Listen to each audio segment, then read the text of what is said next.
So I have 15 minutes. So I could end this in about 30 seconds.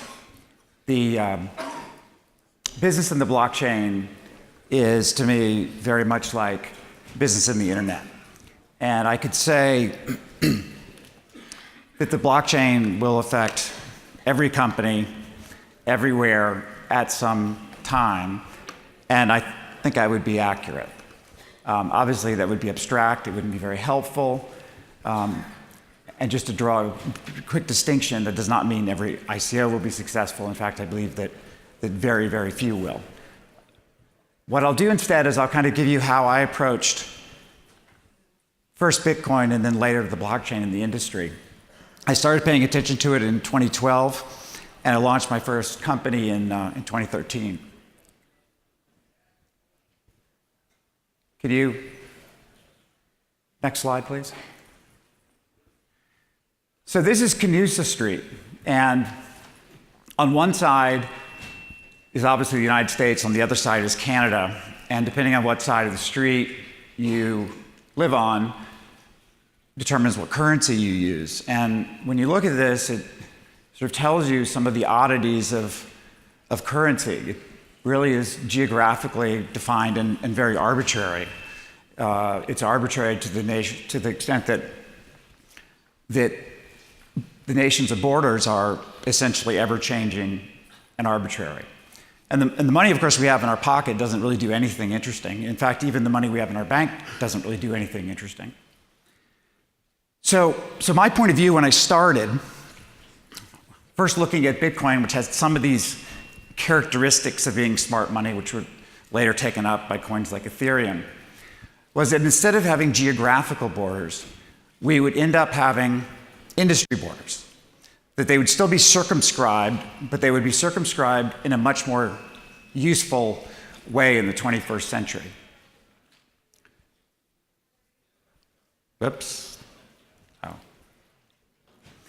So the first problem that I took on, which is still a very difficult one, was how do you connect people to this new economy of digital money? And so I launched a company called Uphold, which is one of the few companies in the United States where you can connect your US or your EU bank account, like Coinbase, and you can move money in and you can buy digital currency. I don't think people know just how hard this was to do. I spent 2 years at it. There's not a single bank in the United States that will bank anybody who's effectively doing what Uphold is doing. Coinbase was a complete anomaly. There's no one was willing to do that again. And probably the result of a very special relationship. So in order to happen, we actually needed to buy a big part of a bank. A big part of the bank that, until our money came in, was actually in default. And still today, it's still very difficult we all know this in this room, we go try to buy any of these new assets. And the people who are still bastions of the borders are making it very difficult for the bastions of the industry to actually take off. Sorry, I think I understand this now. So everybody's seeing this through a very different prism. And the reason is because, as I said in my first slide, the ability for the blockchain to affect business is very broad. And there are going to be lots of different uses. Hello? Okay, lots of different uses for it. And I think that's obviously mirrored by the great diversity in the kinds of coins that people are offering. I've spent most of my career really sort of focusing around the architecture of computing, whether it was CNET going on the internet in '93, or Salesforce, or Google Voice building. In the '90s, we spun out our software publishing application that became the leading web publishing application. And so this is how I see the blockchain. So the word computers was actually really not ascribed to anything that was hardware. It was actually described to people who would, by hand, do very large number of calculations for projects, going back to building the pyramids right up to the 20th century, middle of the 20th century. It's obviously a very slow, laborious process, but it was sort of the ultimate in decentralization. And then primarily in the 60s, IBM launched some of the first mainframes that were adopted. And everything went from these human beings who were doing all of these calculations. Many of you have seen the movie Hidden Figures, where it shows this very well. It went to these mainframes that replaced all of these people who were doing hand calculations. And then in the 90s, what happened was these mainframe applications became very difficult to develop. They had too many apps. People would develop apps and they would leave and they wouldn't even know how to change them. And so what they did is they fractured the idea of this centralized computing metaphor, and they turned it into a whole series of servers that each provided one application. And so there were a bunch of us who, or a number of us, who in the late 90s, early 2000, realized that the whole software process with all these individual servers and applications that companies were running internally in a very decentralized way, that it was actually a very inefficient way of doing computing. And in fact, all of these applications that were generally common across businesses could all be centralized, the development centralized, the security centralized. And we used to talk at Salesforce about sort of 10, 10, 10, 1/10 the cost, 1/10 the complexity, and sort of 10 times the innovation.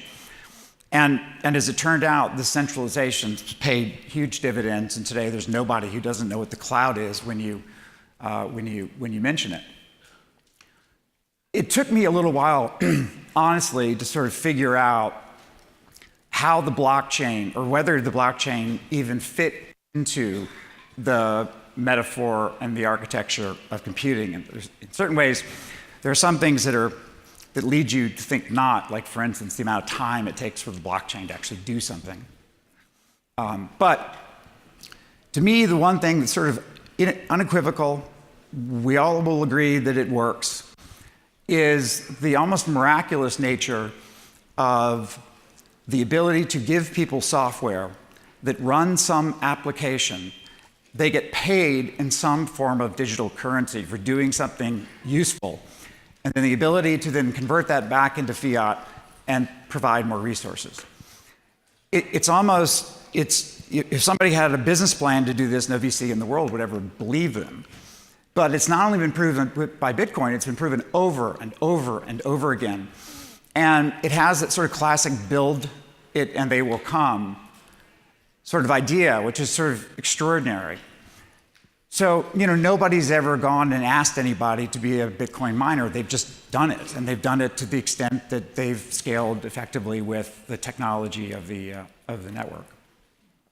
So what this does is it opens up incredible possibilities for using computing resources that are located all across the world and turn them into essentially commodities. So the idea of computation is basically a simple commodity. And we know, for instance, in the world of Bitcoin mining, that the cost of electricity plays a very big part of whether you're, in fact, profitable or not. And that's an extraordinary thing to think about, is that we're headed towards a world of computation where in order for you to be successful, you have to have the lowest cost of power or some other similar.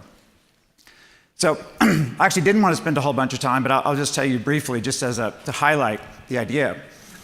So you have about 80% of the internet today that's video, and it's growing at about 25% per annum, and you've got every single media company in the world suffering from the fact that video is going from being distributed over one-way networks to over the internet, and that's creating huge amounts of cost, most of which they are not monetizing, and it means they are paying the very people they're competing with. In this case, Google, Amazon as being the two biggest. And so there are really kind of three facets of this. The first is actually encoding. It's actually computation. Any given file needs to be converted into hundreds of formats for every single device, and that takes a lot of computing power to do. And then lesser aspects are storing and ultimately distributing it. And sort of we realized in building a cloud that we built that this doesn't need to exist within the confines of a single data center. It can exist across the internet. And that smart money can effectively create a real-time marketplace so the cheapest assets get selected and used. Sort of the punchline to the whole thing is you end up cutting the cost of services like AWS by 60 to 80%, depending on what your arrangement is. This is interesting because I think a lot of people have come to believe that AWS is the last step in computing, as if there won't be yet another cloud that comes along that disrupts them. And it coincides at a time when, at least in the case of Amazon, they represent a huge, maybe even all of their profitability. So it's an area where there is a lot of margin. Where there is margin, there is a substantial opportunity for disruption. This is not easy to build. Anybody who's going to build something that works is disruptive. These are serious challenges in computer science. In our case, we're fortunate. We have the former head of Intel's effort when they built their own video streaming cloud, which they later decided to sell to Facebook. Once these things are enabled, there are certain applications that are going to dramatically alter many different industries, but where I focus is in the architecture of computing, it's going to significantly change who the winners and losers are in very much the same way that the previous cloud changed the world of client-server computing. Going forward, is that it? I guess there's one more slide. Okay, so anyway, thank you very much for allowing me to walk you through. I didn't, as you requested, spend a lot of time on VideoCoin, but I think it's more interesting to understand the overall environment that we're in.